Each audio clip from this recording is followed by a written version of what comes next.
কিছু কিছু YouTuber Facebook activist যারা স্বৈরাচারী শেখ হাসিনার আমলে তাদের এক একটা ভিডিও দেখলে খুব খুশি লাগতো, খুব আনন্দ লাগতো এবং আমরা সেই আমার ব্যক্তিগতভাবে আমি মনে করি বা আমি যেটা করেছি সেটা হচ্ছে তাদের এক একটা ভিডিও আমি শেয়ার করতে করতে আমি ফেসবুকে ব্লগ খাই।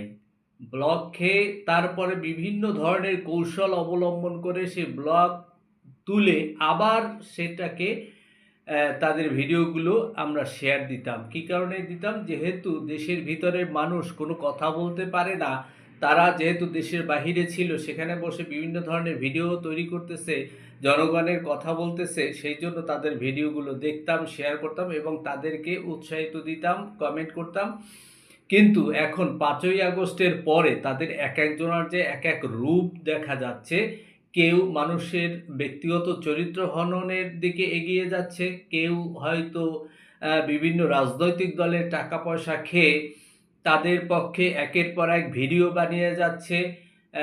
কেউ বিভিন্নজন বিভিন্ন রকমভাবে সেই ভিডিও তৈরি করতেছে এবং মানুষের ব্যক্তিগত চরিত্র হনন করতেছে, যেটা কোনোভাবেই কাম্য নয়। এগুলা মানুষ পছন্দ করে না এবং তাদের জনসমর্থনও আগের চেয়ে অনেক কমে গেছে, আরও হয়তো সামনে কমে যাবে।